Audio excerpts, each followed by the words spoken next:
Does the term batch create burn your soul a little bit every time you hear it?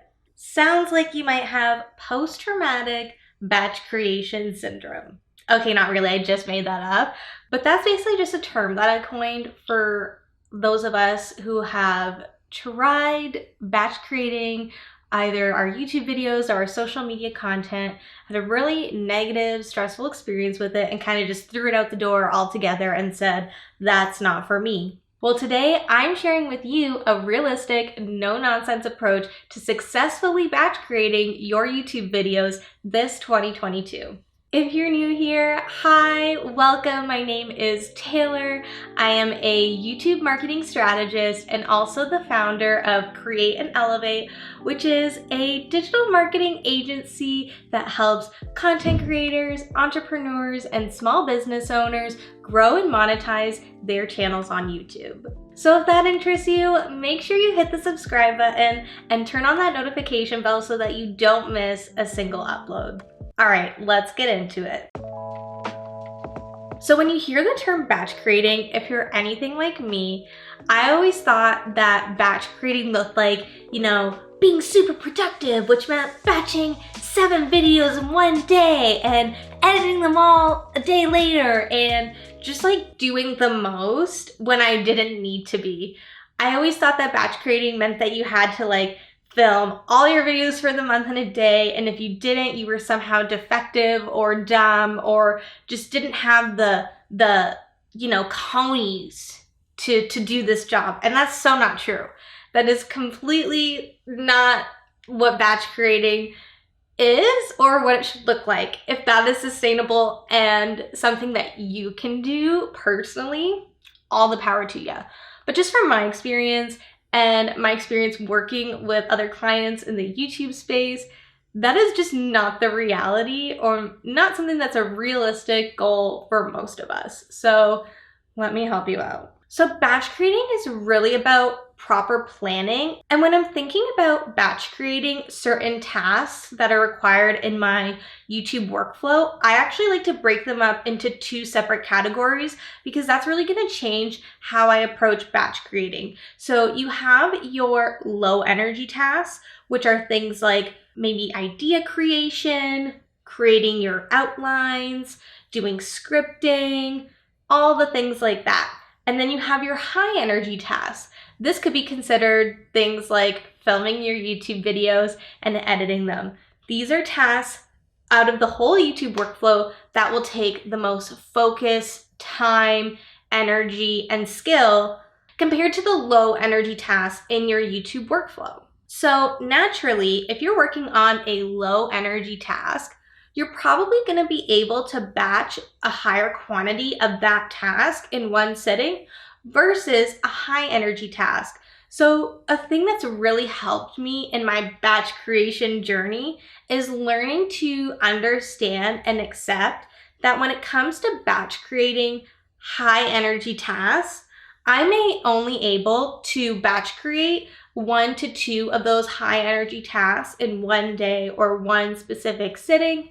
And that's okay. That is enough. I've just let that be enough for me. So once you understand that certain tasks are more easily batchable over others from a realistic standpoint, it makes creating and planning your batch creation workflow process so much more easier because of it. So once you understand that these 2 different categories of tasks have different limitations when it comes to creating and planning your batch creation workflow, it will help make things so much easier when it comes to actually creating a plan that you can realistically stick to.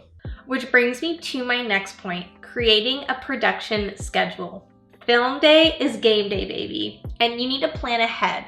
But before we get to film day, we really need to plan out what our month is going to look like so that we can have a successful film day.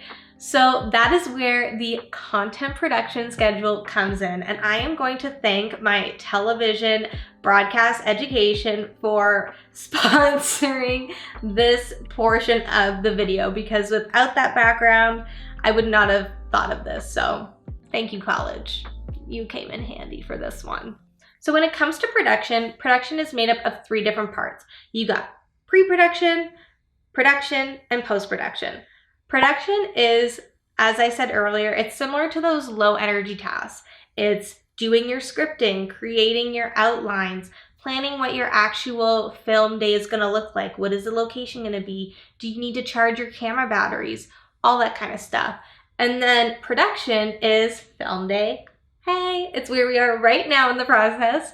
And then post-production is what you need to do to edit and basically get your videos published. So you have editing in there, you've got creating the thumbnail, uploading, scheduling, doing the SEO, and all that good stuff. So creating a content production schedule that is sustainable, something that you can consistently implement month after month, is really the key to having a successful batch creation workflow. Not only will this help you stay on track and ensure that you actually make it to film day. I know there's so many film days that were supposed to come to fruition and never happened in my filmmaking or video making career. So not only will it make that process easier, but it'll actually help the film day to go a lot smoother because you could just focus on delivering value because you've already thought out all the other bits and bobs in advance. So you don't have to worry about, oh no, where am I gonna film this? Is my camera batteries dead? Do I have space on my card? No, you already planned and prepared ahead of time, so you could just show up the day of and do what you do best, which is deliver that value, baby. So when it comes to batch creation, ideally, you would want to be prepping 1 month in advance. That's what I found has worked the best for me because it gives me a large enough laneway to plan and prepare for the month that is to come. So if you're posting content in January, ideally you'll want to be planning and filming and editing it in December, which is what I'm doing right now. So giving yourself a larger runway can really help to minimize stress and overwhelm because that can really kill your productivity and motivation during this process, which is not what you want. When it comes to planning, you need a great planning tool that is gonna help set you up for success. My bestie, Shelby K. Reeder, is a digital marketing whiz and Notion template guru. Shelby has created a batch creation workflow template, which I personally use each month to plan out my entire workflow for YouTube, from planning to shooting, editing, and then finally uploading and publishing. And her content batch creation template is actually integrated with Google Calendar, so you can plan your batch creation workflow without the overwhelm or worry of having to set up a whole new system in place. You already have the blueprint, you just have to sit down and take advantage of it. All right, so diving into Shelby's template, here's what my production schedule normally looks like. So I like to batch all of my outlines at the beginning of the month in week 1, and then I spread my film days out throughout weeks 2 and 3. For my video editing, I like to spread them out between weeks 3 and 4, or if it's a 5-week month, I spread them out between weeks 4 and 5. So once you've decided on a schedule that works for you, put it in your Google Calendar so that you can keep track of your deadlines and create tasks at each stage so that you don't have to think about what you should be doing at each stage of the process. You have a plan, and all that's left is to just do it. Not sponsored by Nike. So tip number 2 is to make a film day game plan. So in order to have a successful film day, here are a few things that you're gonna wanna keep in mind. So things that you're gonna wanna have finalized at least 3 days in advance are gonna wanna be your outline, your shot list, and your film location. And at least 48 hours in advance, you're gonna wanna make sure that your batteries for your camera are charged, that you have formatted and made space on your memory cards if you need to, and maybe even pick your outfit out if that's something that is really stressful and overwhelming for you. The more that you can prep in advance, the easier and less stressful the actual film day will be for you. And when it comes to your film days, don't book any other commitments on that day. These days are just for you, boo. By focusing a few days out of the month where you could just sit down and focus strictly on filming your YouTube videos, the more likely you're actually going to be able to sit down and successfully do it. Because when it comes to filming YouTube videos, it's a larger commitment than what people expect or vision that it's going to be. It's a lot more work than you think. Whether you have experience with filming videos or not, I always find that every time I tell myself, this video is I'm gonna blow through it. I'm gonna be Speedy Gonzalez.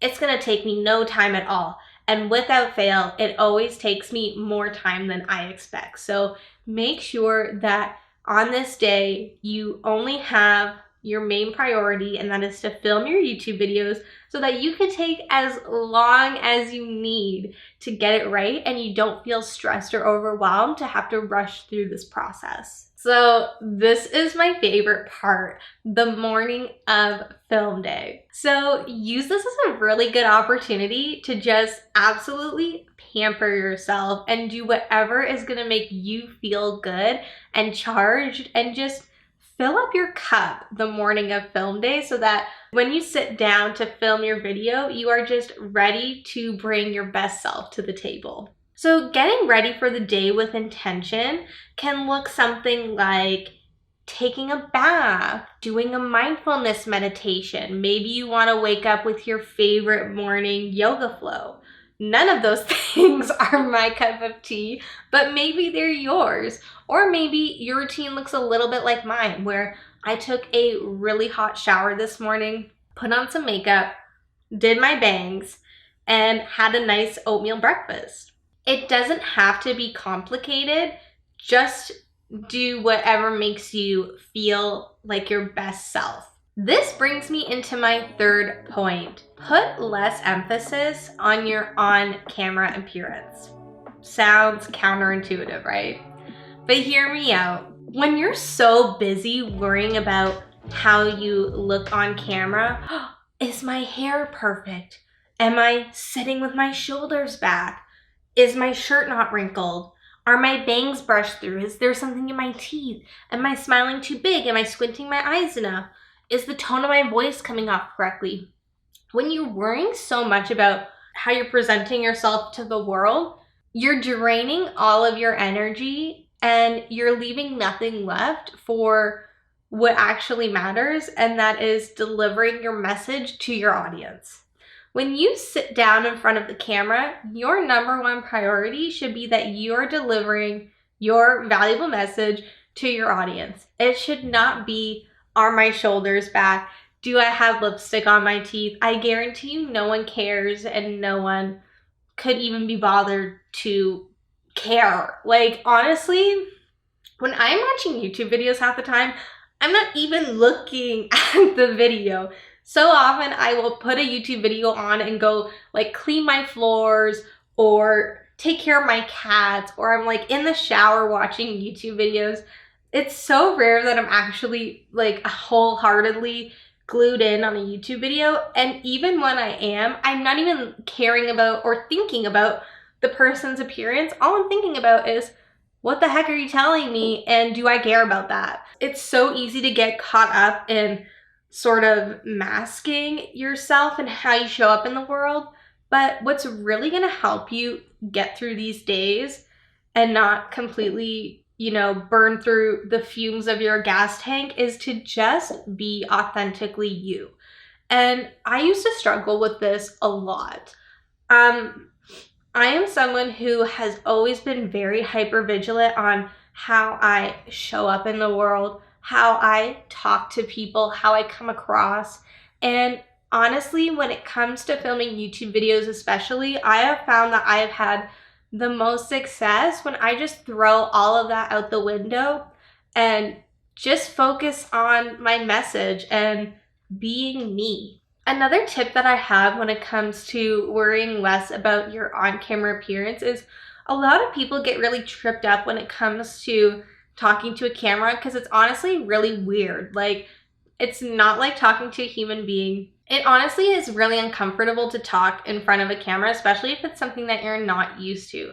So something that I have found helps me, and something that I share with all of my clients that I work with, is that when you're talking to the camera, when you talk about the topic, talk about it as if you're delivering it to a client or customer. Say it the exact same way that you would to a client or a customer. And this is going to take a little bit of practice, because it's not like you have a person sitting there, engaging with you back. It's a piece of technology. It really is not the same thing. But the more that you can try and get into that headspace, the more that you can actually tap into your own knowledge and expertise on the spot, because you already have that knowledge in your head. You already have that expertise, and you don't need to read off of a script word for word to deliver that message, because you deliver that message every day when you're working with your clients and customers. So you know this content.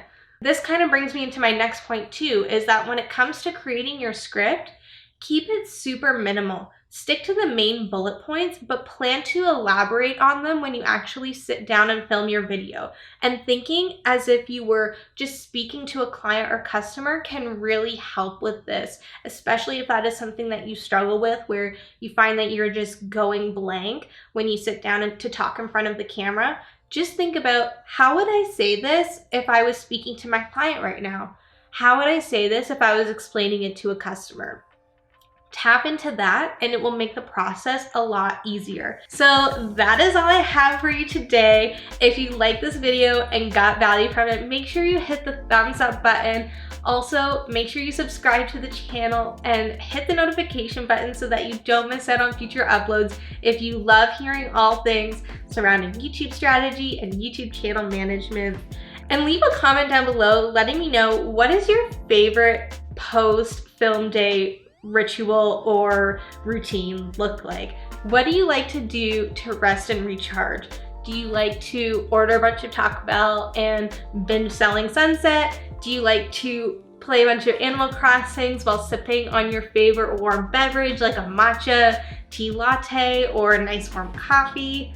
Let me know. I am so curious. I love learning more about y'all, so leave your routine down below. I would love to take inspo from it and learn a little bit more about you. Other than that, I hope y'all have a wonderful day, and I will see you in the next video. Bye!